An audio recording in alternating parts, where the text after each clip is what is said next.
Dear friends, मैं रमेश पटवारी पेशे से कंपनी सेक्रेटरी हूँ। 2009 मेरा कंपनी सेक्रेटरी कंप्लीट हुआ था।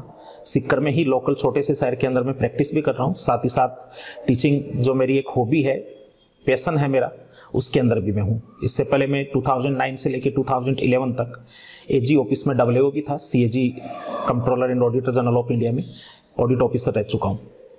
मैं आपको आज CA एंड CS इन दोनों के बीच में काफ़ी ज़्यादा जो कन्फ्यूजन रहता है, डायलेमा की सिचुएशन जो रहती है बच्चों में, उससे जुड़ी हुई कुछ बातें आपको बताना चाहता हूँ। बच्चों, सबसे पहली बात जो आती है कि आपको ज्वाइन करना चाहिए CS, तो कब कौन सी स्टेज पे ज्वाइन करना चाहिए। आप लोग सब लोग CA प्राइम डिग्री लेके चल रहे हो, आपकी प्राइमरी, और सबसे पहले आपको CA का आपका फोकस रहता है, तो आपको CS ज्वाइन करनी चाहिए। वो आफ्टर CPT या CA फाउंडेशन आजकल जो है उसके बाद ज्वाइन करनी चाहिए। दूसरी जो सबसे जरूरी चीज है कि CS हमें करनी क्यों चाहिए। CA से आप अपना फील्ड का नॉलेज ले रहे हो, ऑडिट का, अकाउंट्स का, टैक्स का, कॉस्ट का, लेकिन CS आपको इसलिए करनी चाहिए क्योंकि CS में आप बेस्ट नॉलेज हासिल कर सकते हो। किस चीज का? जो अपने कॉर्पोरेट लॉज हैं, कॉर्पोरेट एंड अलाइड लॉज हैं, जैसे कंपनी लॉ है, सेबी है, फेमा है, इकोनॉमिक लॉ है, या अपने लेबर लॉज है, आर्बिट्रेशन है, कॉम्पिटिशन एक्ट है, ड्राफ्टिंग है, रिजोल्यूशन ड्राफ्ट करना, agreement, international agreements, commercial agreements, उन सब का बहुत अच्छा नॉलेज आप हासिल कर सकते हो। कॉर्पोरेट फील्ड के अंदर आजकल डिमांड उठ रही है मल्टीपल डिग्रीज की, कि आपके पास यदि मल्टीपल डिग्री है, जिसमें खासतौर पे CA and CS, CA and MBA, CA and advocate, तो आप एक कंपनी में और ज़्यादा बेहतर पैकेज पा सकते हैं, जो सिवाय आप सिंगल एक CA होने के नाते पा सकते थे। क्योंकि और इनको गहराई से पढ़ना भी चाहिए। हमें CA के साथ में आप CS की तैयारी कर रहे हैं, इसका मतलब ये नहीं है कि हम CS को एकदम साइड लाइन में रख के करेंगे भी इसमें तो सिर्फ पास होना है। आप आगे फ्यूचर में जाके कॉर्पोरेट वर्ल्ड में जाएंगे, आपके पास यदि CA के साथ में आप CS की डिग्री भी लगाते हैं कहीं भी आप विजिटिंग कार्ड में, तो आपको लोग एक्सपेक्ट करेंगे कि आप कॉर्पोरेट लॉज के बारे में भी अच्छे से जानते हो, आप कंप्लायंस के बारे में भी अच्छे से जानते हो। आपसे लोग एक्सपेक्ट करेंगे कि आप CS के बारे में भी काफी कुछ काम कर सकते हो। हाँ, प्रैक्टिस आप दोनों की साथ में नहीं रख सकते, क्योंकि अपना ICAI का जो गाइडलाइन है, ICAI का जो एक्ट बना हुआ है, CA एक्ट 1949, उसका क्लास नंबर 10 जो है पार्ट फर्स्ट का, वो हमें साफ साफ ये कहता है कि आप CA के यदि फुल टाइम मेंबर हैं, CA के फुल टाइम प्रैक्टिस हैं, वोल टाइम इन प्रैक्टिस हैं, तो आप साथ में CS की प्रैक्टिस नहीं कर सकते, या दूसरे कोई भी इंस्टीट्यूट की प्रैक्टिस आप नहीं कर सकते। लेकिन वो ये मना नहीं करते कि आप अपनी पार्टनरशिप फर्म में CS को नहीं रख सकते, ऐसा मना नहीं करते। CA की फर्म के साथ में आप CS को भी पार्टनर बना सकते हो, CMA को पार्टनर बना सकते हो, एडवोकेट को पार्टनर बना सकते हो, एक्चुअरी को पार्टनर बना सकते हो, और आर्किटेक्ट को पार्टनर बना सकते हो। 5 लोगों को पार्टनर बनाने की इजाजत है। उनके साथ अपना रेवेन्यू शेयर कर सकते हो, उनके साथ आप अपना प्रोफेशनल वर्क शेयर कर सकते हो। इसकी इंस्टीट्यूट अपने को इजाजत देता है। तो मेरा सभी स्टूडेंट से यही कहना है कि आप लोग CA और साथ में यदि CS करते हैं आप लोग, तो बहुत ही अच्छा डिसीजन है ये। आपको कैरियर के लिए एक बहुत ही अच्छा, ग्रोथ के लिए आपके लिए एक बहुत ही आपके शानदार डिसीजन हो सकता है। इसके अलावा भी दूसरी डिग्रीज आप ले सकते हो, MBA की है, एडवोकेट की डिग्री है, लेकिन CA और CS दोनों नॉलेज के हिसाब से हम देखें तो दोनों एक दूसरे की कॉम्प्लीमेंट्री हैं। आप अकाउंट्स और टैक्स फील्ड के, ऑडिट फील्ड के आप मास्टर बनते हो, साथ ही साथ एक्सपर्ट आप बन जाते हो कॉर्पोरेट लॉज के।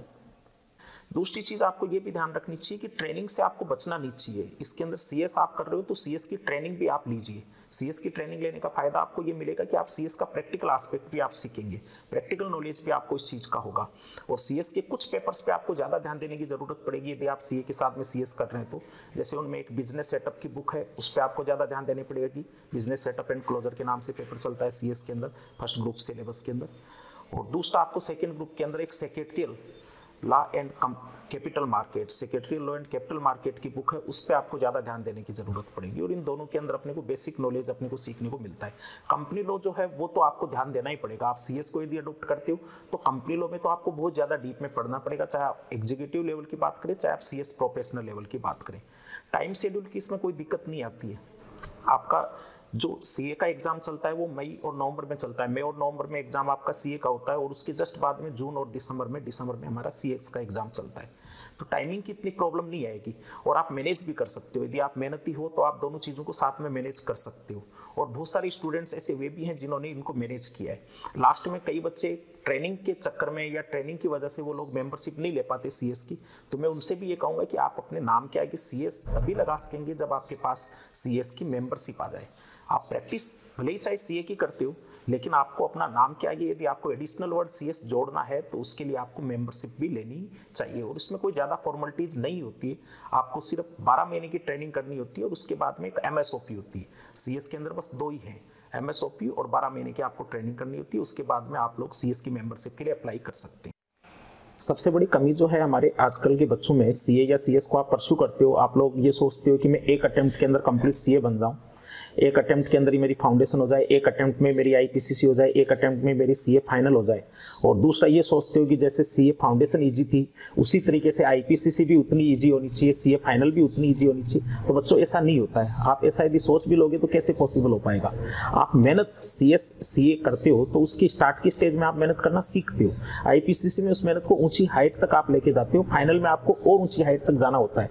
आप प्रोफेशनल बनोगे तो आप लोगों से बहुत अच्छी नॉलेज की उम्मीद की जाती है। आपको एक इंटरेस्टिंग बात बताऊं, आप लोग CA बनने के बाद में आप अपने नाम के आगे एक्सपर्ट नहीं लगा सकते कि I am expert of income tax, GST expert, tax consultant, ये वर्ड आप यूज नहीं कर सकते। वाई क्यों नहीं यूज कर सकते आप ये वर्ड? क्योंकि हर CA एक्सपर्ट होता है। कानून क्या कहता है, आप CA यदि बन गए तो आप एक्सपर्ट हो, आपको लिखने की कहीं जरूरत ही नहीं है, आप लिखने की जरूरत ही नहीं है। कानून खुद कहता है कि आप एक्सपर्ट हो उस चीज के। तो आप सोचिए कि आप एक्सपर्ट बनने जा रहे हो उस सब्जेक्ट के, आप उस फील्ड के एक्सपर्ट बनने जा रहे हो, इसलिए आपको मेहनत भी उसके अकॉर्डिंग आपको करनी होगी। और लास्ट सबसे जरूरी चीज मैं आपको कहना चाह रहा हूँ, धैर्य रखिए, पेशेंस रखिए। आजकल के बच्चों के अंदर इसी चीज की कमी है। आप जितनी ऊंची आपकी उड़ान है, जितने आपके आसमान ऊंचा है, उतना आपको हासिल करने के लिए पेशेंस चाहिएगा, उतना ही हार्ड वर्क चाहिएगा। और हार्ड वर्क के लिए जरूरी है कि आप उस चीज में मन लगा के मेहनत करें। आप ये सोचें कि ये मंजिल मुझे हासिल कब हो, जल्दी से जल्दी हो। You are the creator of your own destiny, Swami Vivekananda ने कहा है, you are the creator of your own destiny. आप अपने भविष्य के खुद निर्माता है, किसी और पे डिपेंड मत रहिए, आप अपनी तकदीर पे डिपेंड मत रहिए। धन्यवाद।